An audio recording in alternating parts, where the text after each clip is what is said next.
ጥቂት መታገስ ረጅሙን ዘመን ሰላም ያደርጋል። ዳንኤል አመነው እግዚአብሔርን ነው። እግዚአብሔርን የመደገፉ መጠን አንበሳ መሃል እንቅልፍ አስያዘው። እየተገላበጠ አደረ። ዳንኤል ከሚሄድበት ለመከልከል እንዳጸልይ አይደለም ያሉት። አዋጅ ነው የወጣው። አዋጁ ኖርማል አዋጅ አይደለም። 127 ሀገር ለሚፈጸም አዋጅ አንድ ግለሰብ ለማስቆም ለዛው ዳንኤል የተባለ የአይሁዳዊ ምርኮኛ ለማስቆም 127 ሀገር ተነቃነቀ። እሱ ብቻ አይደለም። ቤተ መንግስት ሄደው አንኳኩ። ንጉሱ መጡና እንዲያሉት ንጉስ አሉት። አቤት። የሥራ እድገት ልናረግልህ ነው አሉት። እንዳትገባ ማንንም ማድረግ ይችላል። ገብተህ እንዳትበላ ግን እግዚአብሔር ብቻ ነው የሚያደርገው። ንጉሱና እነዛ ሰዎች ከተስማሙ እንዳትገባ ሊያደርጉ ይችላሉ። አንበሳ ጉድጓድ ግን ንጉስ ገብቶ አይተርፍም። አዋጅ አውጮቹ ገብቶ አይተርፉም። ተገናኝተህ እንዳትበላ የሚያደርግ እግዚአብሔር ብቻ ሲል የእግዚአብሔር ድምጽ በኃይል ነው ተላለቆ ጫካ ይገልጣል፣ ምድረ በዳ ሄደን በረሃ ገነት ያደርጋል ተላለ። እንዲህ ብቅ ብሎ ሲል እስኪመጣስ ያሰቃያል። ታልቃለህ ስጋ ከላይ ላይ ያልቃል፣ በአጥንት ትቆማል። ብቅ ሲል ይሞላዋል። ችግር የለውም ስጋ ባዳ ነው እንደምታ ይሄዳል ይመጣል። አደባባይ ላይ ያድነናል ሲሉ እግዚአብሔር አልታየም። እሳቱ ሲገቡ ብቅ አለ። በመከራ መካከል ነው የሚወጣው እሱ። ቆመ ያድነኛል ስትል ባንተ ይታያል። መከራው ሲገባ አጠገብ ቆሞ ይታያል። የዳንኤልን የነቢያት መጽሐፍት መካከል ቀላቀሉት እንጂ ከትንቢቱ ታሪኩ የሚበዛ አይነት መጽሐፍ ነው። የታሪክ መጽሐፍት መካከል ቢቀላቀል ራሱ የሚከፋ አይነት አይደለም። የዳንኤል መጽሐፍ ከተተነበዩ ትንቢቶች ይልቅ በጣም ናሬሽኑ፣ ትረካው፣ ታሪኩ በጣም ሰፊ ሽፋን ይዛል። 70% አካባቢ ታሪክ የተሸከመ አይነት መጽሐፍ ነው እና ይሄ መጽሐፍ የተጻፈው በታሪኩ ባለቤት በራሱ ነው እና እንደ አንዳንድ ጸሐፍቶች ከሶስተኛ ወገን ወይንም ከታሪኩ ባለቤት ያደመጠ ሳይሆን ታሪኩ ውስጥ ራሱ የነበረ አይነት ሰው ነውና አንዳንዴ ታሪኩን ብቻ ሳይሆን ስሜትም ሁሉ አለው መጽሐፉ። የተሰማውን ነገር ሁሉ ይጽፋል። ሶስተኛ ሰው ቢጽፈው፣ የሰማ ሰው ቢጽፈው ሊጽፈው የማይችላቸው አንዳንድ ነገሮች ሁሉ እዚህ መጽሐፍ ላይ ተንጸባርቀዋል እና የዳንኤል መጽሐፍ ወደ እግዚአብሔርም ወደ ሕዝቡም መልእክት የሚያቀርብ አይነት መጽሐፍ ነው። ስለ እግዚአብሔር በጣም አስገራሚ በሆነ አይነት መንገድ ዳንኤል መጽሐፍ ላይ እግዚአብሔር የነገስታት ንጉስ ነው ተብሎ ቀርበዋል። እግዚአብሔር የታሪክ ባለቤት ነው። ከፈለገ ባቢሎንን ያወጣዋል፣ ካልፈለገ ባቢሎንን ጥሮ ፋርስና ሜዶንን ያቀርባል። ከፈለገ ከባቢሎን ነገስታት ማል አንዳንዶቹን ወንበር ላይ አንዳንዶቹን ደግሞ ምድረ በዳ ወስዶ ወይንም ጫካ አስገብቶ 7 ዓመት ሳር እንዲበሉ ሊያረጋቸው ይችላል። ሰው አይኑን ገልጦ ማየት የሚከብደውን እነ ናቡከደነጾርን 7 ዓመት ሳር ሊያስበላቸው ይችላል። እግዚአብሔር የነገስታት ንጉስ ነው። በዳንኤል መጽሐፍ ላይ ሶቨሪን ጋድ ማንም ወደ ላይ ቀና ብሎ ሊነካው የማይችል ሉዓላዊ አምላክ በሰማይ አለ የሚል በምርኮ በጣም በብዙ ጭንቅ ውስጥ ላለ ህዝብ አምላክ የነገስታት ንጉስ ነው፣ የታሪክ ባለቤት ነው፣ ታሪክን ወደ ፈለገበት ይዞ ማፍሰስ ይችላል የሚል ድምጽ ስለ እግዚአብሔር ያቀርባል። ስለ ህዝቡ ደግሞ ወደ አባቶቻችሁ ምድር ትመለሳላችሁ፣ ያላችሁት ምርኮ ሀገር ነው፣ ይሄ የእናንተ አይደለም። ተጋብታችሁ ሊሆን ይችላል፣ እርሻ ይዛችሁ ሊሆን ይችላል፣ ቤት ሰርታችሁ ሊሆን ይችላል። የአባቶቻችሁ ከተማ አለ፣ 70 ዓመት ያልቅና ሁላችንም እንመለሳለን የሚል በጣም ደማቅ የተስፋ ድምጽ አለው። ይሄንን ድምጽ ህዝብ ሲሰማ ግማሹ ይስማማል፣ ግማሹ አይስማማል። እኔ ዳንኤል መጽሐፍ ሳደብ ምን ይገርመኛል መሰላችሁ? እግዚአብሔር ህዝቡን በአባቶቹ ምድር እያለም ይናገረዋል፣ ተማርኮም ይናገረዋል፣ ተመልሶም ይናገረዋል። እግዚአብሔር ህዝቡን መቼም መናገር አያቆምም። የተማረኩት በበደላቸው ነው፣ በኃጢአታቸው ነው፣ ቅጣት ነው። ተቀጥተውም እግዚአብሔር መናገር አያቆምም። አባቶቻቸው ምድር የሉም፣ ተነቅለው ተወስደዋል። አንዳንዶቹ እያለቀሱ ነው። የመዝሙር 89 ያለ መዝሙሮች ለምሳሌ በጣም ዝነኛ ነው። እሱም ክፍል ባሪያዬን ዳዊትን አገኘው ዘይቱን ቀባውትና የሚለው እሱ እኮ በምርኮ ሀገር የተቀመጠ ሌዋዊ የዘመረው እኮ ነው። በቃ እንደው ዳዊትን አገኘሁት ቀባውት ብለ ነበር። መንግስቱ ከሱ አይቆረጥም፣ በሰማያት እድሜ ልክ ነው ማረግልህ፣ ቀን እንደ ፀሐይ ሌሊት እንደ ጨረቃ ነው ዙፋን የሚሆንልህ ብለው ነበር። እያስታወሰው ነው እግዚአብሔርን። አሁን ግን ካፈር ደባለከው ይለዋል። ተማረከ፣ ተወሰደ፣ ይኸው ባሪያ ነው ይሏል። ተመልከተን ይላል። የባርነት አይነት መጽሐፍ ብቻ አይደለም፣ የግዞት ሀገር አይነት መጽሐፍ ብቻ አይደለም፣ ድልም ነው። በባዕድ ሀገር በጽድቅ የገዙበት ነው። ተማርከው ገብተው ገዢ የሆኑበት ነው። ኢየሱስ ክርስቶስ ጌታ ነው። ማንም እጁን በላያቸው ላይ ሊያስቀምጥ ያልቻለበት ነው። አካሄዳቸው ይሄን አምጥቷል፣ ኪዳናቸው ግን እዛ ምድር ይገዛል። ዕብራውያን ናቸው ከተባለ አካሄዳቸው ቢሳሳትም ኪዳኑ ይንቀሳቀሳል። ከቤተ መንግስት ጀምሮ ያልታዘዘላቸው ፍጥረት የለም። ስፒሪት ሪልሙን በሉት፣ ማቴሪያል ዳይሜንሽኑን በሉት፣ ገቨርን አድርገውታል። ኮቨናንት ስትሮንግ ነው ኪዳን። የዕብራውያን ከተባለ እግዚአብሔር ብቅ ይላል። ህዝቡ ነዋ፣ ቢደክምም አይተውም አለው ይላል። ተሳሳቱ እያልኳቸው አይደለም፣ ብትሳሳቱም አይተዋችሁም እያልኳቸው። እግዚአብሔር ባቢሎን መርገጥ ከፈለገ ዳንኤልን ተጠቅሞ ይረግጣል። አየ ግራውንድ አለኛል ማናል ያው እዛ ጋር አለ እና እሱ ጋር ቆማለሁ። ይጣባል አይጠበኝም አለ። እንዴት እንደማሰፈው አውቃለሁ። ረግጦ ገነጠለው። ዳኒ ስትሮንግ ዳሪዮስ ሲመጣ 120 መሳፍንት ሾመ። አዲስ ካቢኔ አቋቋመ። ከነሱ በላይ ንጉስ እንዳይጎዳ ገንዘቡ ላይ ዳንኤልን ሾመው ይላል። ባቢሎንና ፋርስ ማለት በጣም እንግዲህ the most corrupted kingdom ነው። በዛ ላይ ደግሞ ወርቅ እንደ ድንጋይ ነው። በጣም ትራንዛክሽኑ ከፍተኛ ነው። ገንዘቡ ላይ ዳንኤልን ያስቀመጠ እንዳይጎዳ። የእግዚአብሔር ሰው ነው ብሎ አይደለም፣ ባይዘው ፌዝፉል ነው ብሎ ነው። የእግዚአብሔር ሰው መሆኑ የታየው በባህሪው ነው። እግዚአብሔርን ያዩት ተጨባብጠውት አይደለም፣ በዳንኤል በኩል ጨብጠውት ነው። በዳንኤል ህይወት እግዚአብሔር ማን እንደሆነ አወቁ። ዳንኤል ነው ፕሮሞት ያደረገው እግዚአብሔርን። በዳንኤል ነው እግዚአብሔር የተዋወቀው። በእናንተ እጅ እግዚአብሔር ሰው ይጨብጥ እስቲ፣ በእናንተ እግር ይራመድበት። እናንተ ስትኖሩ መኖሩ ይታወቅ፣ ፕሬዘንሱ ልዩነት ይፍጠር። በየትኛውም የህይወት አቅጣጫው እንከን የለውም። አጡበት፣ ስተት አልባ ነው። ብሉይ ኪዳን ላይ በዚህ መጠን ፐርፌክሽን ከባድ ነው። ተፈለገበት፣ አጡበት። በአምላኩ ህግ አሉ። በጸሎቱ እንምጣበት። ዳኒን ጸሎት ለማስቆም ዳኒን ከሚሄድበት ለመከልከል እንዳጸልይ አይደለም ያሉት። አዋጅ ነው የወጣው። አዋጁ ኖርማል አዋጅ አይደለም። 127 ሀገር ለሚፈጸም አዋጅ ግለሰብ ለማስቆም፣ ለዛው ዳንኤል የተባለ የአይሁዳዊ ምርኮኛ ለማስቆም 127 ሀገር ተነቃነቀ። እሱ ብቻ አይደለም፣ ቤተ መንግስት ሄደው አንኳኩ። ንጉሱ መጡና እንዲያሉት፣ ንጉስ አሉት። አቤት። የሥራ እድገት ልናረግልህ ነው አሉት። የመጨረሻ ስራ እኮ ንግስና ነው። ወደ ልታሳድጉ ነው? ለአንድ ወር አምላክ ልናረግህ ነው አሉት። ፕሮሞሽን፣ የሥራ ፕሮሞሽን፣ ወደ አምላክነት እደግ አሉት። አንድ ወር አምላኩና ጸባይ እየታየ ይቀጥላል። አትሊስት ግን አንድ ወር እናምልክ አሉት። 30 ቀን ደስ አለው። እሺ ሲል እንግዲያው አዋጅ አውጣ። ምን ላውጣ? ካንተ በቀር በዚህ አንድ ወር ውስጥ ማንም ሰው ወደ አማልክቶቹ ሲጸልይ ቢገኝ ወደ ተራቡ አንበሶች ጉድጓድ እንዲጣል የሚል አዋጅ አውጣ። አዋጁን ዝም ብለህ እንዳጽፈው በፋርስና በሜዶን አርገው በቀለበት አተሙ አሉት።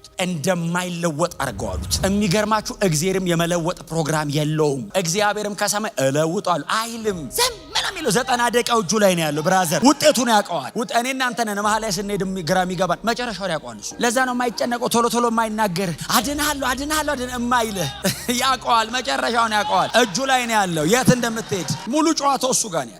አይጨነቅ፣ አይጠበብ። ጾም ጸሎት ይዘህ ስገባ እሺ አይልህ፣ እምቢ አይልህ፣ ዝም ነው የሚልህ። እንደው እኮ የኛ አምላክ አይነት የትም የለም። አንዴ ደግሞ ብቅ ካለ እንደ ዝም ብሎ ብቅ ካለ ሲል የእግዚአብሔር ድምጽ በኃይል ነው ትላለህ።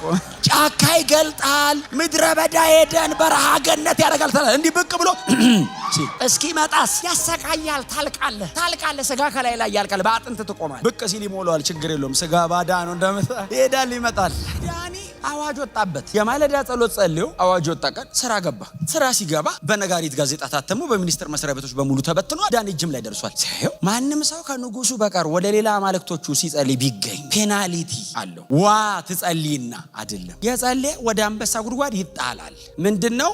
ጸልዮ መሞት፣ ለሳይጸልዩ መኖር ነው። ጸልዮ መሞትና ሳይጸልዩ መኖር ነው። ዳኒ ጌታ ረዳው። ጸልዮ መሞት አከበበ። ስሙኝ፣ አዋጅ የወጣበትን ነጋሪት ጋዜጣ ይዞ ወደ ቤቱ ሄደ ለመጸለይ። እኔ አሁን ረስቶት ቢሆን ሳይሰማ ቢሆን አላወቀም ነበር ቢሆን ይመቸኝ ነበር ላይምሮይ። አዋጁ እንደወጣ አውቆ የሚል ቃል አለ። አውቆ ብራዘር ነፍሳስ ይዞ ነው የሚጸልየው። ጉዳዩን እያስፈጸመ እኮ እንዳይመስል እየጸለየ ነው። የ30 ደቂቃ ጸሎት ላለማቆም ነፍስ ያስይዛሉ። የምሳ ሰዓት ጸሎቴን አላቋርጥም ብሎ እኮ ነው። ሰዎቹ ፕሮግራም አድርገው እሱ ነው የሚከታተሉት። አዋጅ ወጣው ለሱ ነው። ሌላው የፈለገውን ያምልክ፣ ጉዳያቸው አይደለም። እዚህም በረከክ ቢውል የሚሰማው የለም። የዳኒን የሚሰማው። ስለዚህ ዳኒ ጋር ነው አይናቸው ገብቶ ሲንበረከክ መስኮቶቹን ወደ ኢየሩሳሌም ከፈተ ይላል። እንደ ወትሮ አይደል? ሰለሞን የጸለየው ጸሎት አለ። ትዝ ይላችኋል? ቤተ መቅደሱን ሰርቶ ሲጨርስ ማንም አይሁዳዊ እስራኤላዊ የትም ሆኖ ፊቱን ወደዚያ ዙሮ ቢጸልይ አቤቱ ጸሎቱን ስማ ሲል እግዚአብሔርም በእሳት መለሰለት ይላል። እሰማዋለሁ ነው። ልክ አምላኩን ሲለምንና ሲማጸን ደረሱበት። የ70 ዓመት ምርኮ መቼ ነው የሚያልቀው? በነፃነት የምንጸልየው መቼ ነው? አዋጅ በጸሎት የማይከለከልበት አገራችን መቼ ነው የምንገባው? ፊት ለፊት ካንተ ጋር ምን ቤተ መቅደሱ ያለበት ከተማ መቼ ነው የምንገባው ብሎ ሲጸልይ ያዙት። እሱ ሲጀመር ላለመያዝ እየተደበቀ አይጸልይም። ግልጥ ነው። አንጠልጥለው ንጉስ ጋር ወሰዱት። ፊቱ አቆሙትና ንጉስ አሉት። አቤት። ይሄ የምትወደው የምታከብረው ዳንኤል አይደል? አዎ። አንተን አያከብርም፣ ትእዛዝን አይጠብቅም። ሲጸልይ ያገኘነው ይገርምሃል።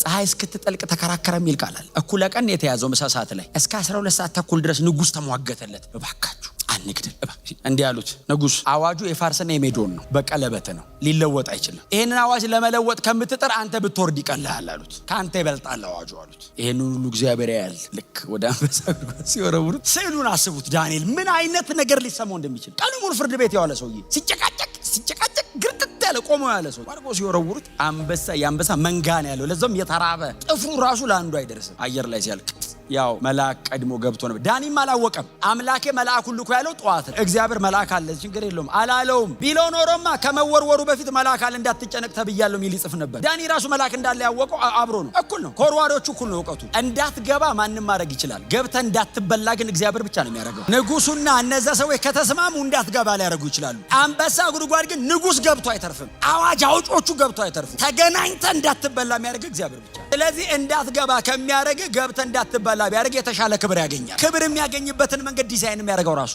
መክበሪያ መንገድ አታሳየውም፣ ራሱ ነው የሚቀርጸው። ሲያደርጉት መልአክ ገብቶ ቁጭ ብሎ ከአንበሶቹ ጋር ያወራል። ዳኒ ያረፈደ እያለ አምልኮ አቋርጦ ነው የመጣው። ብራዘር ወርሺፕ ትቶ ነው የመጣው። አንድ ገስት አለ ዛሬ እያላቸው ነው ለአንበሶቹ። ገስት አለ ዛሬ፣ እንግዳ አለ፣ አብራችሁ ነው የምታድሩት። ፋስቲንጋችሁን ዛሬ ማታ ትጨርሳላችሁ። ነገ ጠዋት ትፈስካላችሁ። 122 ብፌ ይመጣል ጠዋት። መርጣችሁ ነው የምታነሱት። ይሄን ሰውዬ መብላት አይታሰብም አይደል? ጥርሳቸውን አይደለም የዘጋው፣ አፒታይታቸውን ነው የዘጋው አይደል? አፋቸውን ዘጋ ማለት ይሄን ዘጋው አይደለም ማለት አላቆሙም፣ አይከለከሉም። ይሄን አፒታይታቸው ጠገቡ። ዳኒን ሲያዩት ጠዋት ነው ረሃቡ የሚቀጥል። ሲወረወር መልአኩ ቀለበው ዳኒን እንዳይጎዳ። ጠዋት ስራ ይገባላ እግሩ ተሰብሮ እንዳይቀር ጸሎት እንዳረሰ። ይሄንንም ታምር ያመጣው ጸሎቱ አይደል? አልጸልይም በቃ ትቻለሁ ቢል ይሄን ሁሉ ያያል። እኛስ ምዕራፍ 6 እናገኝ ነበር። ዳንኤል የሚባል ሰው እየሰናቅ ነበር አናቅ። ነገሩ ስታልፍ በቢያምን ባለ ታሪክ ግን ያረጋል። ስለዚህ ግድ የለም ጥርሳችሁን ነክሳችሁ አንዴ ጨርሷት። ለሚቀጥለው ጀነሬሽን ሌሰን እግዚአብሔር ከእናንተ ህይወት ይወስዳል። ለትውልድ ስርዓት ታስተምራላችሁ። አረጋገጥ አካሄድ ታስተምራላችሁ። እግዚአብሔር የብዙ ትውልድን መንገድ በእናንተ ይቀርጻል ማለት ነው። ጥቂት መታገስ ረጅሙን ዘመን ሰላም ያደርገው። ስለዚህ እንደዛ ሆኑ። ትንሽ ታገሰ ሰውየው። ይሄው ሺህ ዓመታት መልእክት ነው። ያልዘመራለ ዳንኤል 6 ያልሰበካለ ያልጸለያለ ይሄው ዛሬ እኔ ራሴ እየሰበኩት ነው። ዳንኤል ባይዘው መጽሐፍ ቅዱስ እንደሆነ ያውቃል። አሁን ትንሣኤ ሙታን ቀን ሲነሳ ነው መጽሐፍ ቅዱስ እንደሆነ የሚያውቀው። እኛ ሁሉ እንደሰበክ ነው የሚያውቀው። ስለዚህ በዚህ መልእክት ብቻ ከብዙዎቻችን አክሊል ሼር ያደርጋል። እኔ አሁን ዳንኤል ተኛ የሚል አሁን ሳነባውን ዳኒ እንቅልፋም ነው የሚል አይመጣልኝም። እምነቱን ነው የሚያሳየኝ። ምን ያህል እግዚአብሔርን ያምነዋል። አንበሳ ማል አንተ እንዴት እንቅልፍ ይዛል? እኔ አሁን አልተኛም። አሁን ይበሉኛል አይበሉኝም እኮ አይደለም እያያችሁት አንበሳ አይነጋም እንዲህ ያላችሁ ወይ እግዚአብሔር ፍጥረት እንደገባን የተኛው እንደ ጓደኞቹ እኮ ነው የሆነው። ሲድራቅ ሚሳቅ አብደናጎ አይነት ነው የሆነበት። ገብቶ ለጥን ያለ አንዳንዱን ቆሞ አንዳንዱን ተኝቶ ነው የሚያዩ። ራእይ ይበዛዋል መጽሐፍ። አንበሳ ናቹራሊ አንበሳ የሚያስፈራው አለመፍራቱ ነው። ስለማይፈራ እኮ ነው የምትፈራው። የትኛውም አውሬ ምንም ያህል ግዙፍ ቢሆን ኮርነር ይዞ ነው የሚያጠቃ። የሆነ እንትን ይፈልጋል፣ የሆነ ነገርን ይፈልጋል። ፊት ለፊት አይመጣብህም። አንበሳ ዝም ብሎ ነው የሚመጣው። የፈለገው ሊያደርግ እንደሚችል ያውቀዋል። ስለማይፈራ እኮ ነው ትንቀጠቀጠ። አንበሳ እኮ ጦጣ ይበላል። ጦጣ ዛፍ ላይ እያባረረ እኮ አይበላትም። መቼም አይገናኙም። ዛፉ ስር እሷ ምግባ ነው የሚዳቋ ስለች ጦጣ ማረኝ ካለ ዛፍ ስር ሄዶ ሲዶብ ተለ ዳኒ ገብቶ ተኛ ሲባል ኖርማል አትሆኑ። ሁሌ እንደሚተኛ ሰው ኖርማል አትሆኑ። በጣም አስደንጋጭ ነው። እጅግ በጣም የተለየ መለኮታዊ ጣልቃ ገብነት ነው። ልዩ የሆነ እምነትም የሰውየው እምነት በእምነት የአንበሳን አፍ ዘጉ የሚል ቃል እኮ ተጽፏል። ዕብራውያን 11 እኮ ኪዳን ተሻግሮ እኮ መጣ ሰውየው። በእምነት አይደል የተባለው? ባይ ፌዝ ነው የተባለለት። አመነው እግዚአብሔርን ነው። እግዚአብሔርን የመደገፉ መጠን አንበሳ መሃል እንቅልፍ አስያዘ። እየተገላበጠ አደረ። ንጉስ እንቅልፍ ተከልክሎ በጠዋት መጣ። ይኸውላችሁ የተራበ አንበሳ ጉድጓድ ሰው አይጠበቅም። የጠገበ አንበሳ ጉድጓድም አይጠበቅም ሰው እንኳን የተራበ። ግን ይሄ ልጅ የሆነ ነገርማ አለው። ዝም ብሎ ይሄ ሁሉ ዕውቀት ያለው ይሄን ሁሉ መስሪያ ቤት የሚያስተዳድር ሰውዬ አየር ላይ ብድግ ብሎ መቼስ አንበሳ ጉድጓድ አይገባም። የሆነ የሚያምነው ነገር አለ ብሎ መጣ። በጠዋት ትረስት ያደረገው ነገር አለ እና ንጉሱ ጠጋልን። የሕያው አምላክ ባሪያ አለው። ያንተ አምላክ ሕያው ነው አለው። የእግዚአብሔርን ስም ቢያውቀው ያ ያህዌ ተከታይ ይሉን አያውቀው። የሕያው አምላክ አገልጋይ ዳንኤል ሆይ በውኑ ሁልጊዜ የምታመልከው አምላክ ከነዚህ አንበሶች ሊያድን ችሏል? የተጠየቀው የእግዚአብሔር ፈቃድ ሳይሆን ችሎታ ነው። በለጠ ወይ ነው። ዳኒ በጠዋት ብድግ አለና ንጉሥ ሆይ ከአንበሳ ጉድጓድ የአንበሳ ግሳት አይደለም የዳኒ ድምፅ ወጣ። ንጉሥ ሆይ 1000 ዓመት ንገስ። አንተን አያከብርም ነው አይደለ ክሱ? 1000 ዓመት ንገስ። እድሜህን ዙፋን ላይ ጨርሳል። 1000 ዓመት ሰውየው አይኖርም። አፖካሊፕቲክ ቡኮች ላይ 10 ቁጥር 1000 ቁጥር ልክ እንደ 7 ቁጥር ሙሉ ስለሆነ 1000 ዓመት ንገስ ማለት የእድሜ ልክ ንጉሱን አርጅዝ ዙፋን ላይ ያለ ኢየሱስ ጌታ ነው። እድሜ ጨርስ ዙፋን ላይ ያለው በፍጹም ጥያቄ የለኝ። አንተን አልበደልኩ፣ በፊቱ ደግሞ ቅንነት ተገኝቶብኛል። ስለዚህ አምላኬ ፕሮሞት ያደረገው እግዚአብሔር ነው። አምላኬ መልአኩን ልኮ እሱ መምጣት አይጠበቅበትም። ይሄ ለሱ ማይነር ነው አለ። ከኛ አዋጅ ይበልጣል አይበልጥም? እግዚአብሔር አይመጣም አለው። መልአክ ነው የላከው። እሱ የሚመጣው ለሳልቬሽን ይሄ በመልአክ ያልቃል። መልአኩን ልኮ የአንበሶቹን አፍ ዘጋ፣ እነሱም አልጎዱኝም። አውጡልኛል። በገመድ ነው ያወጡት፣ ማንም ገብቶ ያወጣው። እነዛ አዋጅ ያወጡትን በሙሉ ሰብስቦ ከተቷቸው የሚል ቃል አለ። እኔ በጣም ከነ ቤተሰባቸው የሚል ቃል አለ። ምንም የማያውቅ ቤተሰብ ሲከቷቸው መሬት አልደረሱም። ዳኒ ያደረበት ጉድጓድ ውስጥ ነው ባይዘው። እነዛ አንበሶች ከዳኒ ጋር በሰላም ያደረ አንበሳ ተቀየሩ። አዋጁ ተገልብጦ አይደለም፣ ኔክስት ዴይ ሰራ። አክቲቭ ነው፣ ሰራ። አንበሳ ይበላዋል፣ በላው። የአዋጁ ኃይል ተወስዶ ነው ለዳኒ። ዳንኤል 3 ላይ እዚሁ እሳቱን አላጠፋውም፣ ኃይሉን ነው የወሰደው። 7 እጥፍ አድርጎልኝ ብሎ እሳቱ በሚችለው መጠን ይንደድ ነው አይደል? መንደድ በሚችለው መጠን ሁሉ በምድር ላይ ያለው ነገር ተጨምሮበት ይንደዳል። ነደድ። እሳቱ እስክትጠጋው አይጠብቅህም። በሩቅ እያለ ወላፈኑ እንዲገል ተደረገ። እኔ እንደው እኮ እግዚአብሔር ራሱ የሚገርም አምላክ ነው። የዳንኤል ዘመን እግዚአብሔር። ልጆቹም ግን ይገርማሉ። ናቡከደነጾር ፊት ቆመው አልሰገዳችሁም እናንተ በሉ ስገዱ ሲላቸው፣ አይ ንጉሥ አንሰግድም ስገዱ ሲል፣ በዚህ ጉዳይ ደግመን አናወራም አሉት። ምን አይነት ልጅ እንዲህ አይባልም እኮ በዚህ ጉዳይ የወርሺፕ ኬዝ ላይ አሉት። አዎ ደግመን ሁለቴ አናስብም። ማን ከእጄ ያድናቸዋል ሲል፣ ያድነናል። ባያድነንም ግን አዲስ ኪዳን ገቡ ልጆቹ። ያድነናል ባያድነንም አንተ እዚህ ዱራ ሜዳ ላይ ላቆምከው ወርድ ስፋት ቁመት ምናምን ላለው ለዚህ ጣዖት በወርቅ ስለተሰራ ውድ አይሆንም አሉ። ቆንጆ ዕቃ ነው እንጂ አምላክ አይደለም። ውድ ነው ኮስቱ እንጂ መለኮት ግን ሊሆን አይችልም። አናመልከውም። እኛን እሳት ቢበላን እግዚአብሔር ከዙፋኑ ነቀነቃ አይልም። እኔን ስላዳነኝና ስላላዳነኝ አምላክ መሆንና አለመሆን አይጠየቅም። እግዚአብሔር ድሮም አምላክ ነው፣ ዘንድሮም ነው፣ ለዘላለም ነው። አየህ፣ አንቼንጀብል ጋድ ነው። አይለወጥም፣ አይለዋወጥም። ጥላውንን ከሆነ ነገር ስላወጣውና የሆነ ነገር እንደሱ አይደለም። እግዚአብሔር አንኮንዲሽናል ወርሺፕ። የንጉሥ ቁጣ ነደደ ይላል ከእሳቱ በፊት። ወርውሩልኝ አለ ናቡከደነጾር። እንዲሁም ለእኛ ነው አለ። ሽማግሌ ነው፣ አርጅቷል። ወርውሩልኝ። ሰው እንደ ኳስ የሚወረውሩ ሰዎች ተመረጡ። ራቅ ብለው መሀል የሚጥሉ በሰንሰለት አስረው እነዚህን ወጣቶች። ዳኒ እኮ አለ። ዳኒ 4ኛ ነው። ዳኒ ኦሬዲ ምዕራፍ 2 ላይ የጠፋ ለማውረዶ ስለተረጎመ የአምላክ ጥያቄ አይጠየቅም። እነዚህ አሁን አምላካቸውን እንዲያሳዩ እድል እየተሰጣቸው ነው። እሱ ኦሬዲ ያሳይቷል። ና አምልክ አይባልም። እሱ ኦሬዲ አምላክ አለ፣ ይታወቃል። እነዚህ ደግሞ እግዚአብሔርን አምላክ የዓለም ነገስታት በተሰበሰቡበት ነው አይደል? የዩኤን ስብሰባ እንደማለት ነው። ሳን ፍራንሲስኮ እንደማለት ነው። እንግዲህ እዛ መድረክ ላይ ቆመ እንደማስተዋወቅ ቆጠረው። ጠቅልለው ሲያረጓቸው ወርዋሪዎቹ እንደኔ አይነት እንዳይመስሉ ወርዋሪው እኔ ነኝ ያለ ቦዲ ቢውልደር ሲር ወላፈኑ ጠብ አረጋቸው። እሳት መንካት ሁሉ አልተጠበቀበትም። እርግፍ እሳት ነኛል። እሳቱ ነኛል። እሳት ነው ማለት ነው። አየህ፣ ልጆች ውስጥ አልተቃጠሉ ማለት እሳት አይደለም እንዳትል ነው። ፕሩፍ አድርገውታል። ወላፈን ገደለ። ሲጥሏቸው ሰንሰለታቸውን ቆረጡ። ብረት ያቀልጣል ማለት ነው። እሳቱ ከፀሐይ መለስ ያለ ነው፣ ይንቀለቀላል። ታውቃለህ፣ ብረቱን ከእጃቸው ላይ ሲያቃጥለው እጃቸው ላይ ያለውን ስሱን ፀጉር አላቃጠለው። ይሄ እኮ ብራዘር ብትለው የሚጠፋ የሚመስል ፀጉር በዛ እቶን እሳት አልተነካም። ብረት እኮ ቀልጧል። ናቡከደነጾር ምን እንደነካው አላውቅም። ጠጋ ብሎ አየለ። ነገስታቶችም አስገራሚ ናቸው። ልጆቹም ከባድ ናቸው። ነገስታቶችም ግን የሆነ ነገር ቢኖር ነው ብሎ ስለሚያስብ ጠጋ ብሎ ሲያዩ ሰውየው ዕድሜ ሄዷል። 3 ሰው ነው የተጣለው ያዘዘው። 4ኛ አየ። ይሄ ነገር ምንድነው? ና አለ ወርዋሪው።